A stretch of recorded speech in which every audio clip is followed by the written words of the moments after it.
எல்லோருக்கும் வணக்கம். எல்லோரையும் செங்கோ அகாடமி யூடியூப் சேனலுக்கு வரவேற்கிறோம். இந்த காணொளியில் நாம் பார்க்கவிருப்பது 7th standard science complete test 1 video. இதில் மொத்தம் பார்த்தீங்கன்னா முழு புத்தகத்திலேயே ஒரு ரொம்ப முக்கியமான வினாக்கள் மட்டும் பார்க்க போகிறோம். மொத்தம் 78 வினாக்கள் 78 வினாக்கள் விடையுடன் கொடுக்க போகிறோம். ஏற்கனவே 3ஆம் வகுப்பு 4ஆம் வகுப்பு 5ஆம் வகுப்பு சயின்ஸ் மற்றும் சோசியல் சயின்ஸ் வீடியோ அதாவது அப்படியே கொடுத்துருக்குறேன். வெப்சைட்லேருந்து அப்படியே நான் வாய்ஸ் கொடுத்துருக்குறேன். நீங்கள் வீடியோ குவாலிட்டியை சேஞ்ச் பண்ணிவிட்டு பாருங்கள். அதாவது 360லேருந்து 480 அந்த மாதிரி சேஞ்ச் பண்ணிவிட்டு பாருங்கள். அப்போ உங்களுக்கு நல்லா கிளியராக தெரியும்.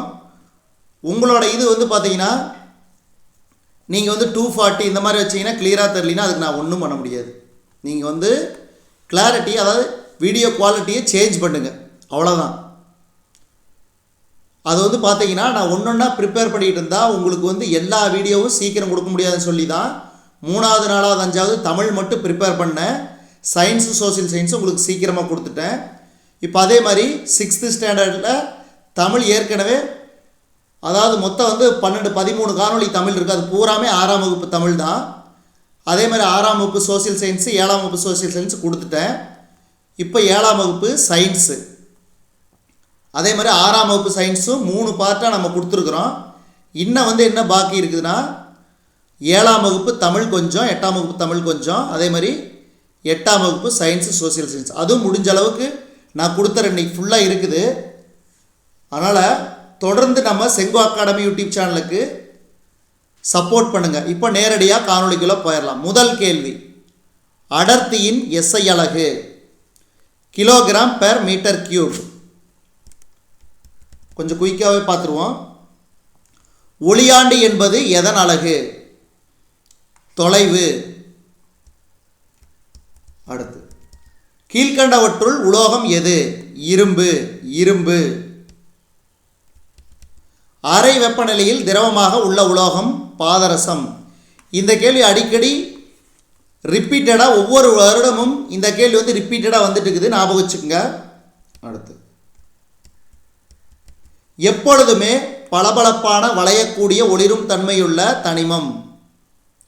இதுக்கு சரியான விடை உலோகம். உலோகம்.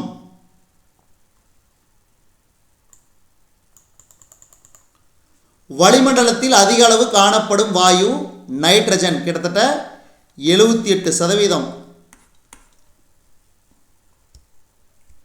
அடுத்து 7வது கேள்வி, பருப்பொருட்களின் அடிப்படை அலகு அணு. அணுக்கருவை சுற்றி வரும் அடிப்படை அணு துகள். அணுக்கருவை சுற்றி வரும் அடிப்படை துகள் எலக்ட்ரான். எலக்ட்ரான். டேஸ் நேர்மின் சுமையுடையது. புரோட்டான். புரோட்டான் நேர்மின் சுமையுடையது. அடுத்த கேள்வி, ஓர் அணுவின் அணு எண் என்பது. அணு என்னன்னா அதில் உள்ள புரோட்டான்களின் எண்ணிக்கை தான் அணு எண். அடுத்து, நியூக்ளியான்கள் என்பது. நியூக்ளியான்கள் என்பது புரோட்டானும் நியூட்ரான்களும் சேர்ந்தது. இலைகளின் மூலம் உடல் வழி இனப்பெருக்கம் நடத்துவது. இலைகளின் மூலம் உடல் வழி இனப்பெருக்கம் நடத்துவது பிரயோஃபில்லம். பிரயோஃபில்லம். ஈஸ்டின் பாலிலா இனப்பெருக்க முறை. ஈஸ்டின் பாலிலா இனப்பெருக்க முறை மொட்டுவிடுதல். மொட்டுவிடுதல். ஒரு தாவரத்தின் இனப்பெருக்க உறுப்பு. ஒரு தாவரத்தின் இனப்பெருக்க உறுப்பு மலர். மலர். புகையிலையை மெல்லுவதால் ஏற்படுவது. புகையிலையை மெல்லுவதால் ஏற்படுவது பட்குழிகள். பட்குழிகள். முதலுதவி என்பதன் நோக்கம். முதலுதவி என்பதன் நோக்கம் வலி நிவாரணம். வலி நிவாரணம். அடுத்து, இந்த கேள்வி அடிக்கடி கேட்பாங்க, ஞாபகம் வச்சுக்கோங்க. வெப்பநிலையினை அளப்பதற்கான எஸ்ஐ அலகு முறை. வெப்பநிலையை அளப்பதற்கான SI அலகு முறை. Kelvin kelvin. அடுத்து வெப்பநிலைமானியில் உள்ள குமிழியானது வெப்பமான பொருளின் மீது வைக்கப்படும் போது அதில் உள்ள திரவம்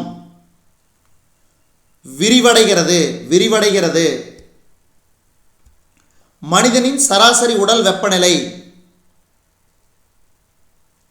37 டிகிரி செல்சியஸ், அதாவது 36.9 டிகிரி செல்சியஸ். ஃபாரன்ஹீட்டில் 98.4 ஃபாரன்ஹீட். செல்சியஸில் இது, ஃபாரன்ஹீட்டில் இது, எது கேட்டாலும் எழுதிடுவோம். அடுத்து ஆய்வக வெப்பநிலைமானியில் பாதரசம் பொதுவாக பயன்படுத்தப்பட காரணம், அது ஒரே சீராக விரிவடையக்கூடியது ஒரே சீராக விரிவடையக்கூடியது. மின்னோட்டத்தை அளக்க டேஸ் என்ற கருவி பயன்படுத்தப்படுகிறது. Ammeter ammeter. மின் கடத்துத்திறனின் SI அலகு மின் கடத்துத்திறனின் SI அலகு siemens per metre siemens per metre. பின்வருவனவற்றுள் டேஸ் வெப்பம் கொள் மாற்றங்களாகும். ஆவியாதல் மற்றும் உருகுதல் வெப்பம் கொள் மாற்றங்களாகும். கீழ்காண்பனவற்றில் டேஸ் வேதியியல் மாற்றமாகும். பசுஞ்சாணம் உயிர் எரிவாயுவாவது. டேஸ் என்பது கால ஒழுங்கு மாற்றத்திற்கு ஒரு எடுத்துக்காட்டு. கடலில் அலைகள் தோன்றுவது கடலில் அலைகள் தோன்றுவது. டேஸ் வேதி மாற்றம் அல்ல. துருவ பனிக்குமிழ்கள் உருகுவது. உயிரினங்களின் அடிப்படையாக உள்ளது. செல், இது அடிக்கடி கேட்பாங்க, ஞாபகம் வச்சுங்க. உயிரினங்களின் அடிப்படை அலகு செல். விலங்கு செல்லின் வெளிப்புற அடுக்கு விலங்கு செல்லின் வெளிப்புற அடுக்கு செல் ஜவ்வு செல் ஜவ்வு. செல்லின் மூளையாக செயல்படும் செல்லின் பாகம் உட்கரு உட்கரு. டேஸ் செல் பகுப்பிற்கு உதவுகிறது. உட்கரு உட்கரு. செல்லின் பல்வேறு உறுப்புகளுக்கு பொருத்தமான அறிவியல் சொல். செல்லின் பல்வேறு உறுப்புகளுக்கு பொருத்தமான அறிவியல் சொல். செல் நுண்ணுறுப்பு செல் நுண்ணுறுப்பு. செல்லில் உள்ள ஜெல்லி போன்ற பொருள் டேஸ் என்று அழைக்கப்படுகிறது. Cytoplasm cytoplasm. முதிர்ந்த இரத்த சிவப்பு செல்லில் டேஸ் இல்லை. முதிர்ந்த இரத்த சிவப்பு செல்லில் டேஸ் இல்லை. உட்கரு இல்லை உட்கரு இல்லை. ஒரு செல் உயிரினங்களை டேஸ் மூலமே காண இயலும். நுண்ணோக்கி மூலமே. சைட்டோபிளாசம் பிளஸ் உட்கரு சேர்ந்தது என்னன்னா புரோட்டோபிளாசம் புரோட்டோபிளாசம். அடுத்து ஏறத்தாழ புவியில் காணப்படும் சிற்றினங்களின் எண்ணிக்கை. ஏறத்தாழ புவியில் காணப்படும் சிற்றினங்களின் எண்ணிக்கை 8.7 மில்லியன். அடுத்து உயிரி உலகில் மிகப்பெரிய பிரிவு. உயிரி உலகில் மிகப்பெரிய பிரிவு பேருலகம் பேருலகம். 5 உலக வகைப்பாடு யாரால் முன்மொழியப்பட்டது? Whittaker RH Whittaker. புறாவின் இருசொற்பெயர் புறாவின் இருசொற்பெயர் கொலம்பா லிவியா கொலம்பா லிவியா. 1623 இரு சொற்பெயரிடு முறையை அறிமுகப்படுத்தியவர் காஸ்பார்ட் பாஹீன். நவீன வகைப்பாட்டியலின் தந்தை வகைப்பாட்டியல் கரோலஸ் லின்னேயஸ் கரோலஸ் லின்னேயஸ். வெங்காயத்தின் இரு சொற்பெயர் அல்லியம் சட்டைவம் அல்லியம் சட்டைவம். ஆடியில் படும் ஒளியானது ஆடியில் படும் ஒளியானது எதிரொலிப்பு அடைகிறது. டேஸ் பரப்பு ஒளியை எதிரொலிக்கிறது. கண்ணாடி கண்ணாடி பரப்பு ஒளியை எதிரொலிக்கிறது. ஒளி என்பது ஒரு வகை ஒளி என்பது ஒரு வகை ஆற்றல் ஆற்றல்.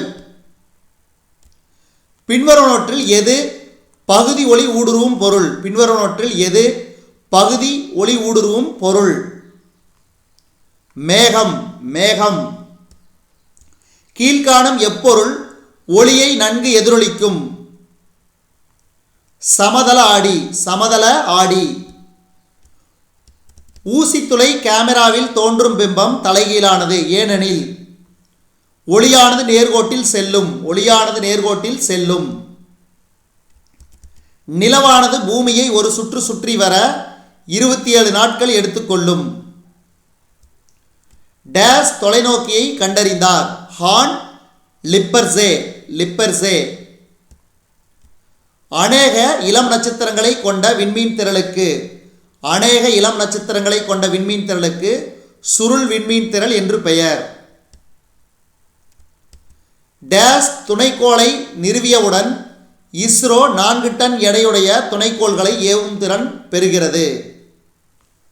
ஜிசாட் 19. இந்தியா ஏவிய முதல் ஏவுகணை ஆரியப்பட்டா. ஆரியப்பட்டா. இப்போ பார்த்தீங்கன்னா அக்னி 5 என்ற சக்தி வாய்ந்த ஏவுகணை இந்தியாவில் உள்ளது. சூரிய மைய கொள்கையை முன்மொழிந்தவர். சூரிய மைய கொள்கையை முன்மொழிந்தவர் நிக்கோலஸ் கோப்பர்னிக்கஸ். Nicolaus Copernicus. மனிதனால் உருவாக்கப்பட்ட முதல் இலை. மனிதனால் உருவாக்கப்பட்ட முதல் இலை நைலான். நைலான். வலுவான இலை. வலுவான இலையும் நைலான். அடுத்து ஓர் இயற்கை இலையினை சுடரில் காட்டினால் அவ்விலை எரிதல். எரியும். கம்பளியை போன்ற பண்புகளை கொண்ட செயற்கை இலை. கம்பளியை போன்ற பண்புகளை கொண்ட செயற்கை இலை அக்ரிலிக். அக்ரிலிக்.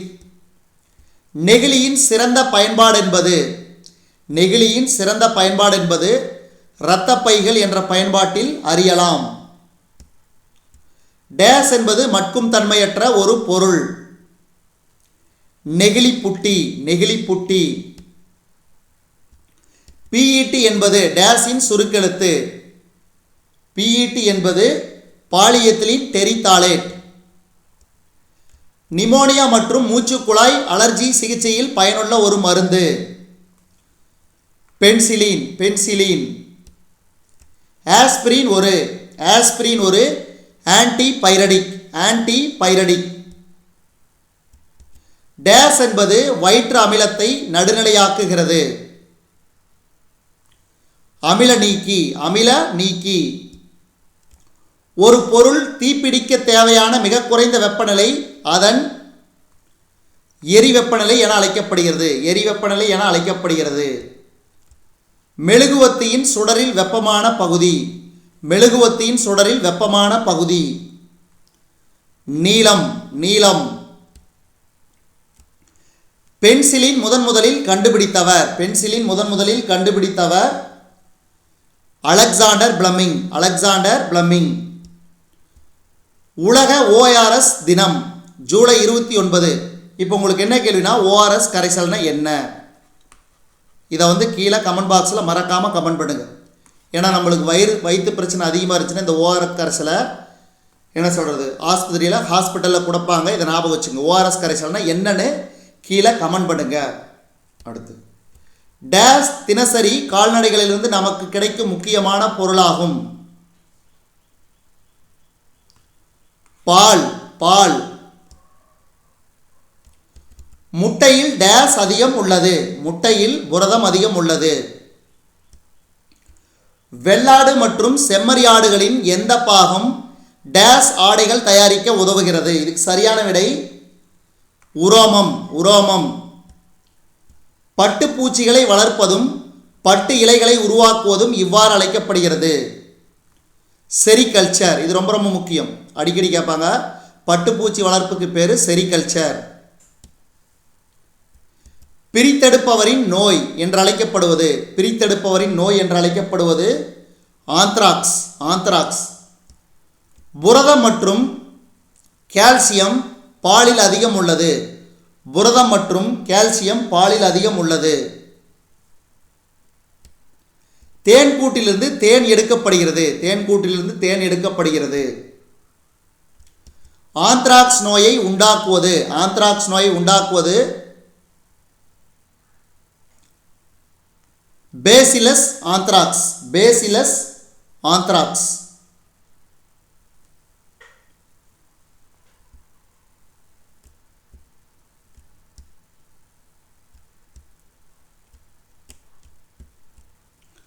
இயற்கை இலைகளிலேயே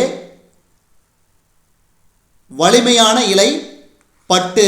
பட்டு. அமைதிப்பட்டு டேசாம் ஆண்டு உருவாக்கப்பட்டது 1992. 1992. இந்த காணொளி வந்து பார்த்தீங்கன்னா 7ஆம் வகுப்பு சயின்ஸ் புத்தகத்திலிருந்து மிக முக்கிய வினாக்கள் எந்த கேள்வி கேட்பாங்களோ அதுக்கு தகுந்த மாதிரி கிட்டத்தட்ட ஒரு 78 வினாக்கள் வந்து நம்ம சேனலில் ப்ரிப்பேர் பண்ணி தொகுத்து வழங்கியிருக்கிறேன். இந்த காணொளிக்கு நீங்கள் எந்த அளவுக்கு சப்போர்ட் பண்ணுறீங்கன்னு பார்க்கலாம். தொடர்ந்து நம்ம செங்கோ அகாடமி யூடியூப் சேனலோடு இணைந்தே இருங்கள். நன்றி, வணக்கம்.